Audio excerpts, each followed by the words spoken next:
All right. Good afternoon again, and welcome, welcome, welcome. This is Foundations for Career Success. I am very happy to have you here for this conversation.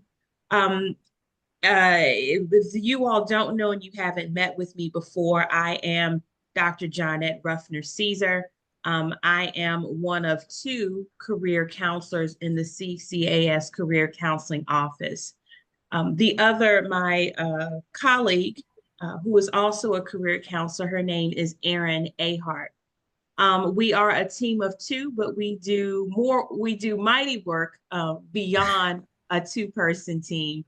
And so you see our names there. And if you at any time need our support, and I will share with you the services we provide, but to ask a question or to just, well, to ask a question, you can use the email address that you see before you at CCAS, and that's an underscore careers@gwu.edu. Okay.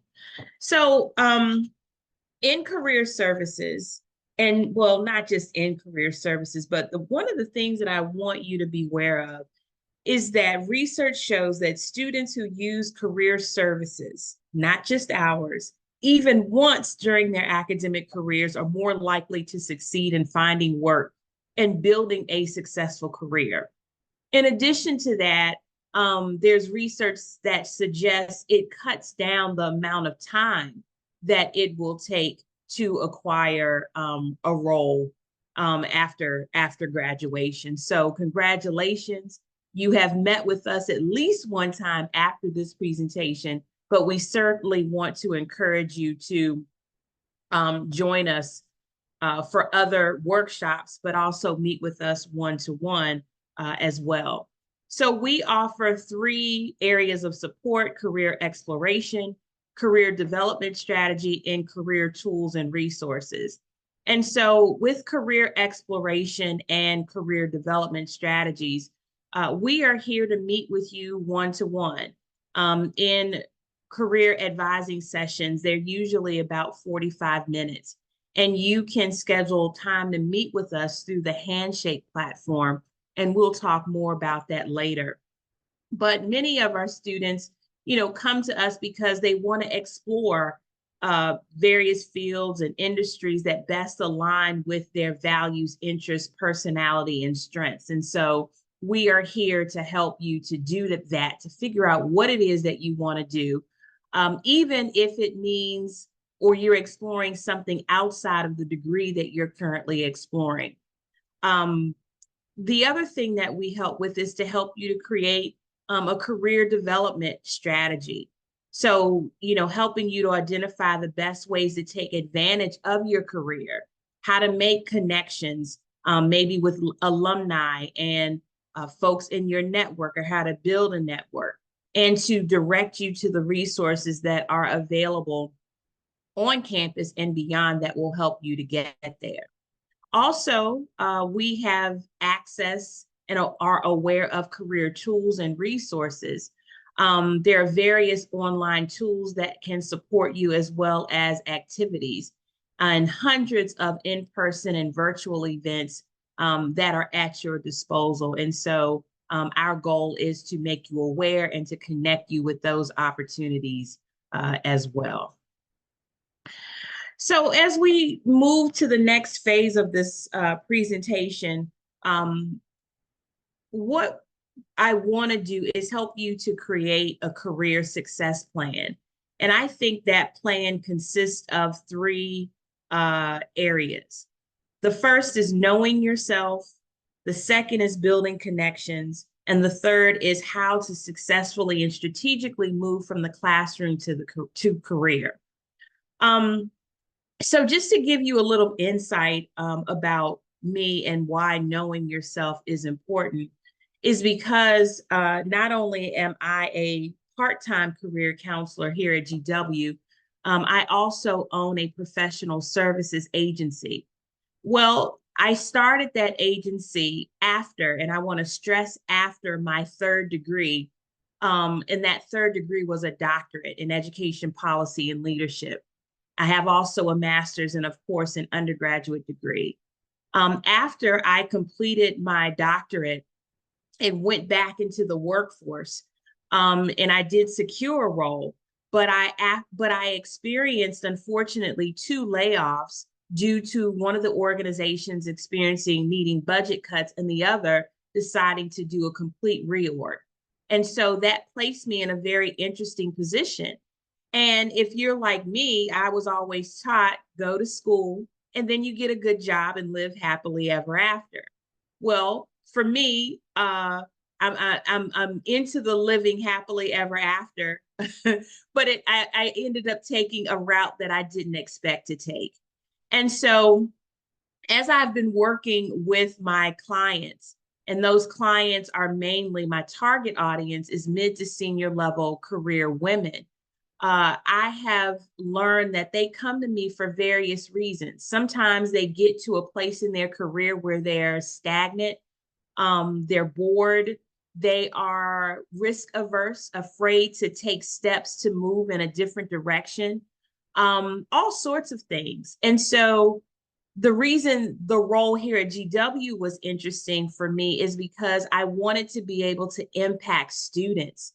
I wanted to be able to talk with them and teach them some things on the other side of graduation, hopefully in the effort to help you to not experience some of the things that my clients are experiencing. So to make you aware of some issues and to help you to have the right perspective and mindset so that you don't experience some of the things that some of my seasoned professionals experience. And so that's my why. So I started my journey academically and professionally one way, but it ended up another way. And so that has taught me not only my why, but the importance and the power of being creative, taking your degree and making it whatever it is that you want it to be. And I now look at degrees as tools for advancement, as tools to pursue opportunity, not necessarily a tool to just get a job, right? Yes, you can use it for that, but really, the sky's the limit, just depending on your boldness and willingness to be creative and patient enough to finding and determining what it is that you want to do to move forward. The next thing is building connections. And I want to express and stress the importance of connecting and building relationships with other professionals. I know as an introvert, it can be very difficult to do that. But I had to start thinking differently about what networking really is and why it is important. And I have learned also that networking can help you to bypass some of the traditional routes that people take to secure opportunities, just by knowing people in different places and spaces. So don't be afraid to just introduce yourself to people. And I'm moving down a little bit to the last bullet under that section, to your professors and staff within your department. There are so many students who bypass making connections with professors and staff members. And the reality is that they are the individuals who have some really industry best practices. They have connections within your industry. They have knowledge that maybe we in career services don't have because we operate as generalists. We're not, we don't operate specific to a particular industry, but it's good to connect and introduce yourself with your professors and staff members to say, I'm about to graduate, or I'm in my first year and I am just exploring. And I'm really interested in your background. What's your professional journey? Do you have any suggestions for me? That sort of thing. So get to know those folks. It's very, very important. Another way to build connections is to volunteer. at an organization that's within your industry or somewhere where you'd really love to work. So volunteer or acquire an internship. It's not only a great way to acquire experience, but again, it's also a great way to build your network and to develop, cultivate relationships that can last you throughout your career.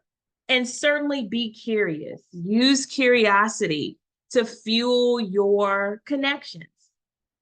Be wanting to genuinely understand what people do in their profession, how they got there, and what are ways that you can connect with those folks. Being curious about how you can create your own career path based on maybe how others did it. So be curious. So using all of what I've said, um, using tools like LinkedIn as well, and job fairs to connect with people. I have done this many times where I've seen some connection between my work and someone on LinkedIn and reached out to them. And we had a great conversation. And that has led to me immediately creating, say, a workshop for my clients, right? Or potential clients, or doing a presentation or being invited to speak somewhere. So I'm saying that same thing, even at my level, all the way to a student level, it can work if you utilize those tools. The same goes for job fairs and other networking opportunities. So as you think about moving from the classroom to career, it does require being strategic and intentional about pursuing experience that will position you for your career. So when I talk about being strategic and intentional, for instance, if you sought out a volunteer experience, yes, it's great to volunteer, just to volunteer, but it is also great to volunteer in a strategic way. Again, a place where you want to work or a place where you can gain some experience in the area of work that you want to perform. The same with internships. By also doing that, you are adding to your network. You are acquiring potential references of people that can speak well of your work. And so it's a win-win to be able to really be strategic and intentional about how you move to gather experience, to make connections and develop relationships to support you as you move forward. And I've already shared that degrees are tools, and they are like any tool. Their effectiveness depends on your ability and understanding of how to use them. So don't be afraid to leap and to pursue various opportunities. And the way that I like to talk about the job search or career growth and development is to don't think about this process as a job searching process. Think of it as opportunity seeking. So this season, or if you're looking for a job now or later, this is an opportunity seeking season, not a job searching season. And I say opportunity because opportunity could be anything. It doesn't limit you to just finding a job in your industry. It opens it up for you to entertain various possibilities and options and ways of getting to wherever it is that you ultimately want to get to as it relates to a career. Okay. Are we good? Are we on track? Perfect. Great. Thank you. Terrific. Okay. So now I want to share with you some virtual resources. I mentioned to you Handshake. If you don't have an account, please create one. I think every GW student should have a Handshake account. And so use it because Handshake has many jobs and internship opportunities. It houses over 500,000 employer profiles, resource libraries, career coaching, interview prep. And it is also the way that you can schedule time with either me or Aaron for one-to-one career advising sessions where you can see our schedule and you can sign up for an opportunity to speak with us about, be it your resume or cover letter, or you just need some support and guidance as you move through to pursue your career. The other, as I mentioned, valuable resource again is LinkedIn. If you don't have a LinkedIn profile set up, please do that. And the reason is because there are 61 million companies on LinkedIn, and there's everyone from college students to large corporations that use the platform. And in addition to that, through LinkedIn Learning, there are over 20,000 online courses taught by real-world professionals that can support you with learning everything from Excel to public speaking. And you can also get e-certificates to go along with that will actually show up on your LinkedIn profile. So I highly recommend being on that platform. The other thing is you can find jobs on LinkedIn that you may not see otherwise. And you can connect with hiring managers as well as individuals who may work in the industry or the actual location where you're interested in pursuing an opportunity. So LinkedIn is vitally important. So if you don't have one, be sure to do that. VMOC is another online platform that will help you at every key milestone of your career journey. It houses over 2 million unique resumes across functions, industries, and experience levels.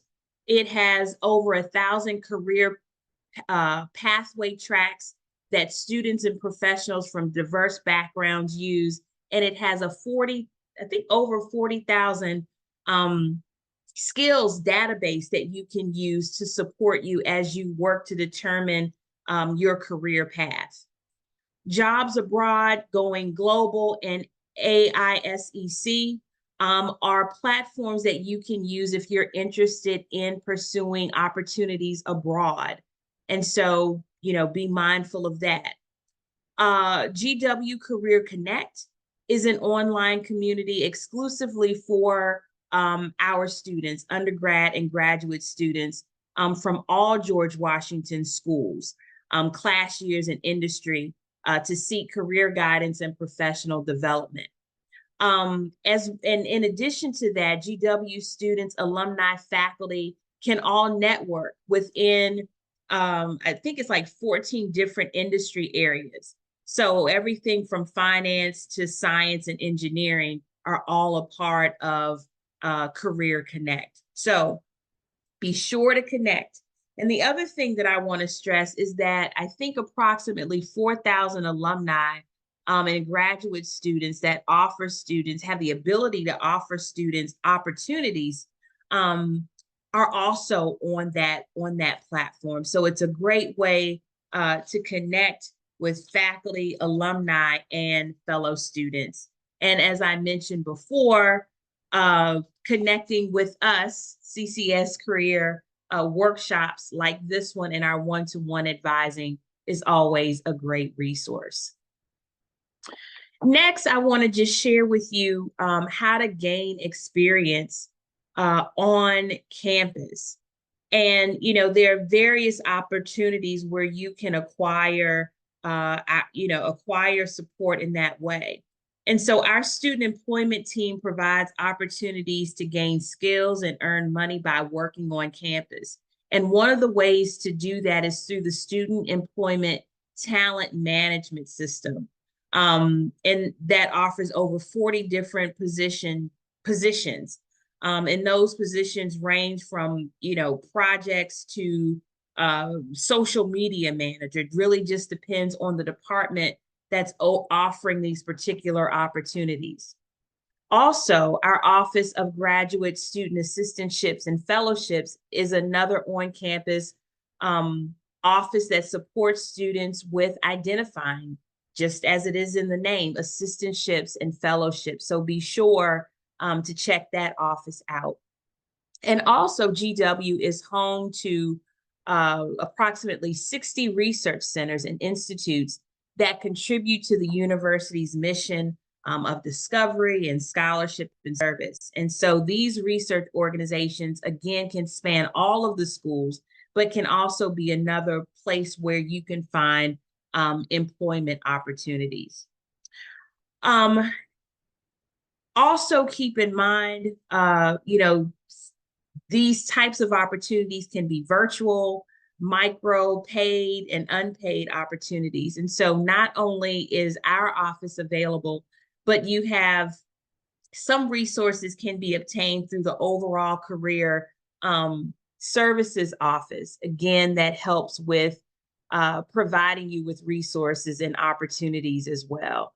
And one little known fact, I think sometimes students don't realize this, that sometimes financial aid, the financial aid office can also have opportunities that may be available for students as well. So a lot of resources on campus. So I really just want to make sure that you are aware and strongly encourage you to access those places to secure and learn more about the offerings they have available.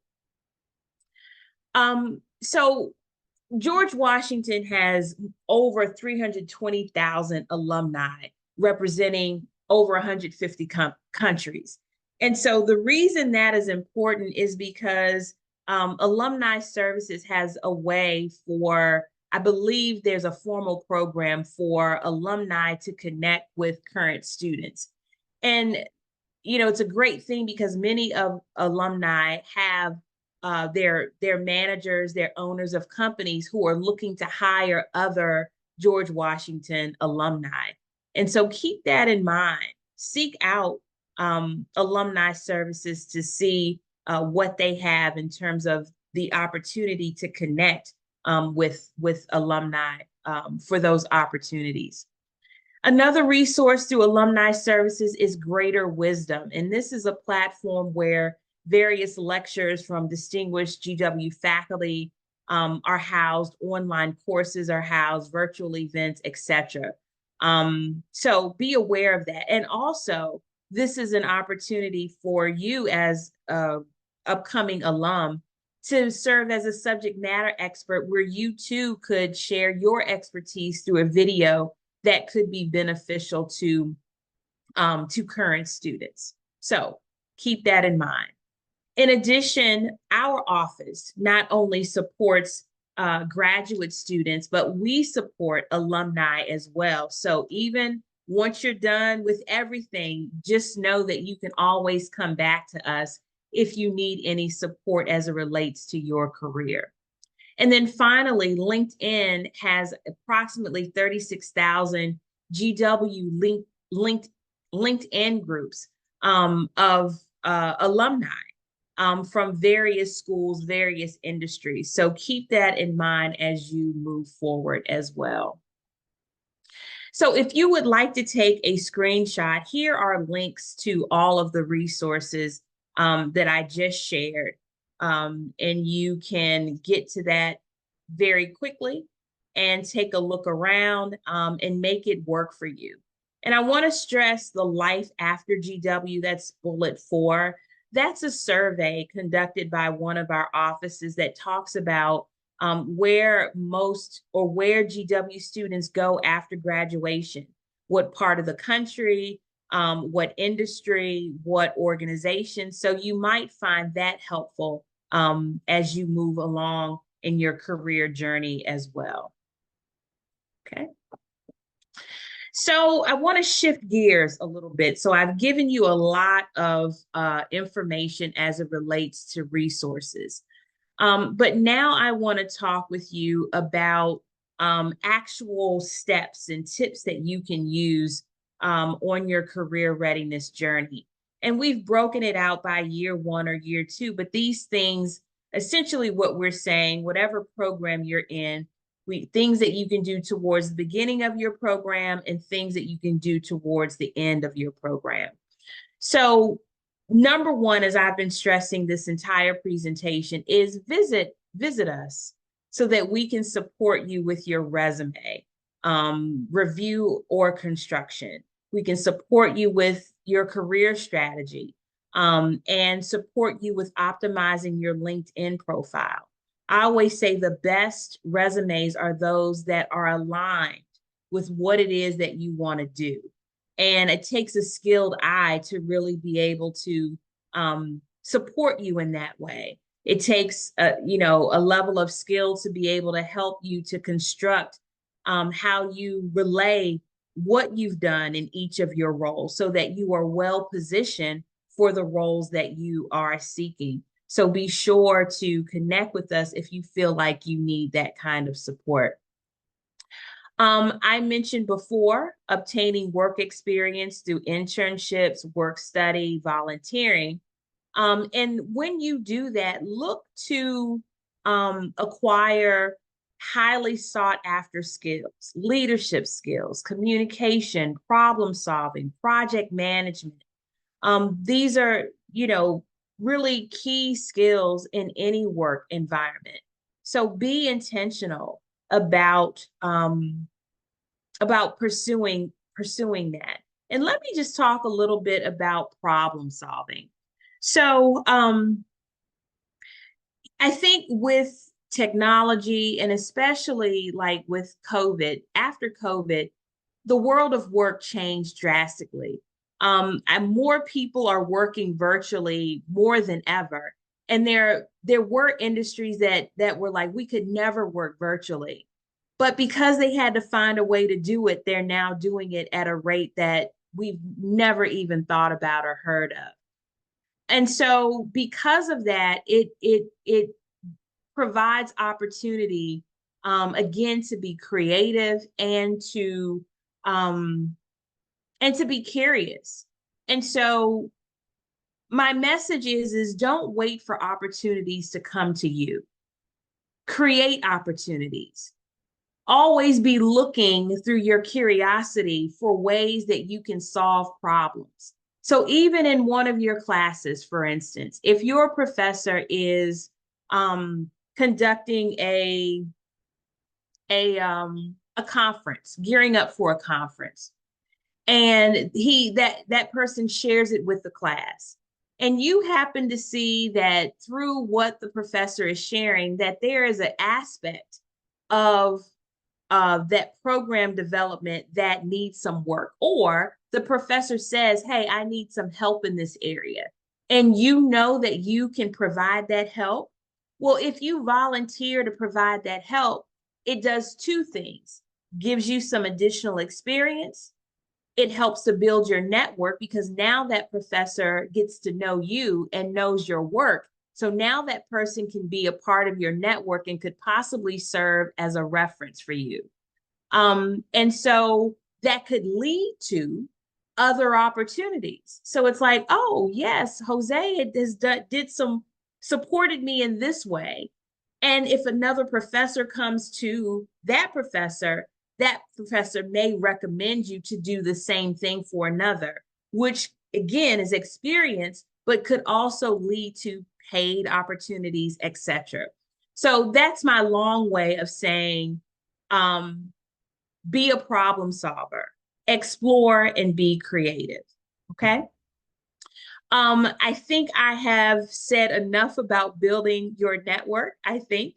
But just make sure that every experience you have, be it in the classroom or in a professional setting, make a connection wherever you go, at least one connection, so that you can draw on those folks for a lifetime. Draw on them, meaning when you're ready to make a move in your career, those are the same folks that you can reach out to say, hey, I have been working in this area for years, but now I'm ready to move in another direction or to advance.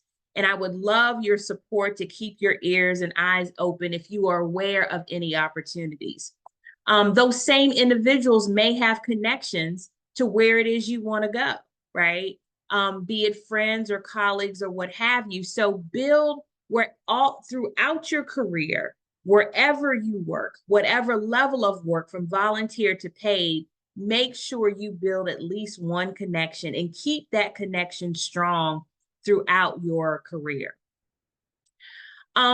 The next thing is think about what you want in a career, and that is the know yourself component of the career readiness process. It's the introspective part, deciding what do you want in a career? What salary do you want? Do you want it to be remote or hybrid or some combination? What title would you desire? What type of organization? What type of culture? What type of work? What type of office would you want? And these are all things to really help you to create an outline for your search. I think having that kind of framework, it allows, it guides you, and it doesn't feel like you're searching for a needle in a haystack. That if you have just some foundational things that you want, that will allow you to really target those particular opportunities, so you're not kind of all over the place and exhausting yourself trying to find a role, but you already have an outline from which you're operating. And then next, research your dream company or organization. Take a look at their mission. Take a look at who the current team consists of and their background. If their brief bio is not on the website, pull them up on LinkedIn or Google them. Ask for an informational interview.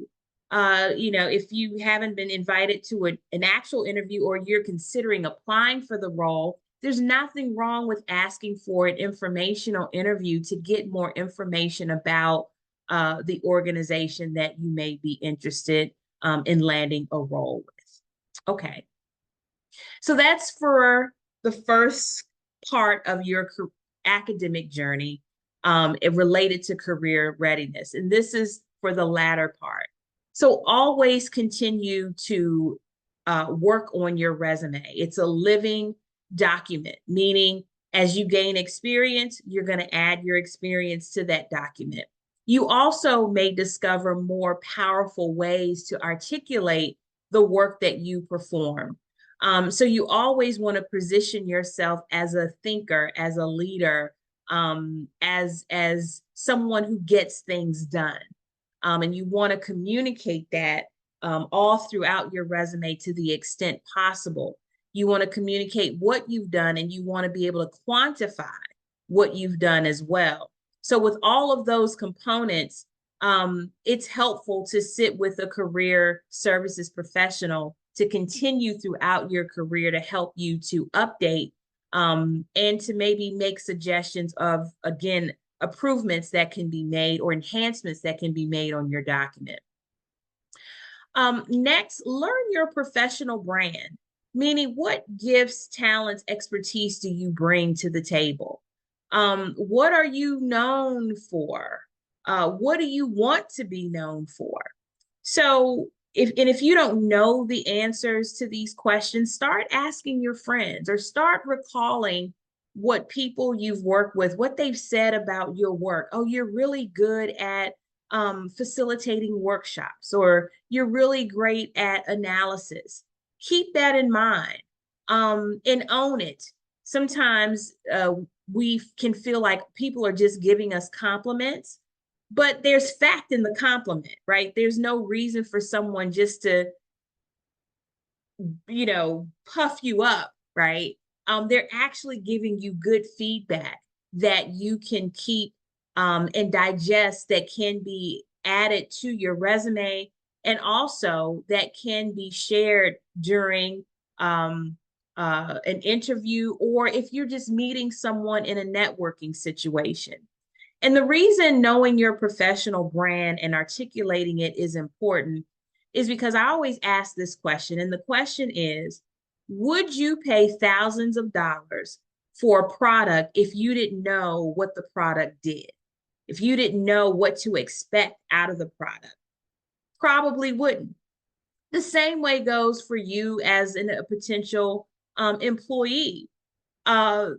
the hiring manager or the organization is going to know, what can you produce? Like, what do you do? How can you be an asset?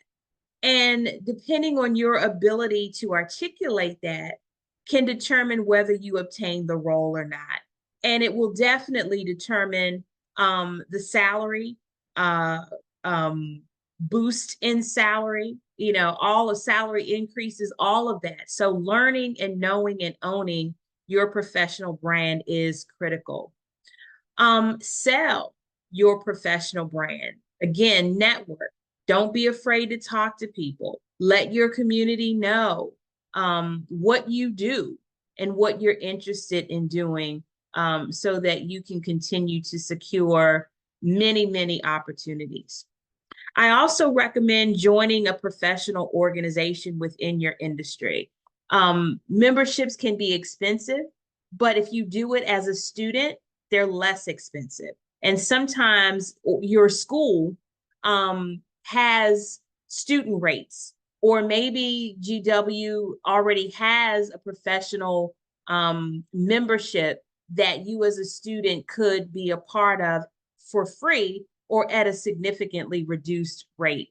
So joining a professional organization is really a great way to learn from others in your industry, to connect, create a network all over the country of professionals in your industry. And you can do that through conferences, summits, volunteering, all sorts of things. And you can also gain experience within those organizations by pursuing leadership roles within those organizations that could also be used on your resume. So consider that.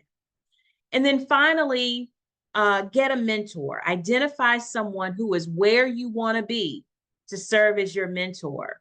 And the person you identify can be someone who formally agrees to serve as your mentor, or it could be virtual. So the beautiful thing about social media is that if there's someone you admire, someone you would love to mentor you, but they are really busy, they don't have the time to have a traditional mentoring relationship with you, follow them on social media and learn what they do and what they're doing, right? Use social media to interact with them via posts, ask questions, engage in a conversation that way, so that there's no pressure on that person to be your mentor in a traditional sense. There is another way to acquire a mentor, and that is going back to what I said before about being a problem solver. Let's just say someone you want to mentor you is on campus, one of your professors. Can you solve a problem for that person? In solving that problem, you get to walk alongside that person to learn what they do, how they do it. You have the opportunity to engage in conversation that maybe you otherwise wouldn't have been able to engage in.